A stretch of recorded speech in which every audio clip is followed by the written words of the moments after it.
మంచి అథెంటిక్ స్టైల్లో fish fry చేయాలి అని చూస్తున్నారా? అయితే అరిటాకుల్లో చేసుకునే ఈ కర్వా చాప వేపుడు తప్పకుండా ట్రై చేయండి.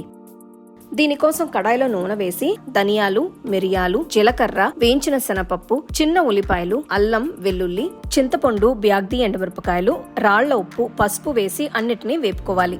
వేగిన తర్వాత వీటిని మిక్సర్ జార్లో కొద్దిగా నిమ్మరసం నీళ్లతో పాటు వేసుకుని మెత్తగా రుబ్బుకోవాలి. ఇప్పుడు నెమ్మదిగా చాపకి రెండు వైపులా మసాలా లోపలికి కూడా వెళ్లేటట్టు బాగా కోట్ చేసుకోవాలి. ఇప్పుడు 2 అరిటాకులు తీసుకుని రెండిటికి కొద్దిగా నూనె రాసి మ్యారినేట్ చేసుకున్న చాపను నెమ్మదిగా అరిటాకుల్లో చుట్టుకోవాలి. అరిట కాడతో కానీ ఏదైనా తాడుతో కానీ కట్టుకోండి. ఇలాంటి తవా ఒకటి పెట్టుకొని నూనె వేసుకోవాలి. నూనె వేడైన తర్వాత నెమ్మదిగా అరిటాకుల్లో చుట్టుకున్న చాపల్ని పెట్టుకోవాలి. మీడియం ఫ్లేమ్ లో ఒక్కొక్క వైపు 15 నిమిషాల పాటు కాల్చుకోవాలి. 2 వైపులు బాగా కాలిన తర్వాత అరిటాకుల్లో నుంచి తీసుకుని వెంటనే వేడివేడిగా సర్వ్ చేసి మీ ఫ్యామిలీ మెంబర్స్ ని ఈ అద్భుతమైన ఆథెంటిక్ ఫ్లేవర్స్ తో ఇంప్రెస్ చేసేయండి.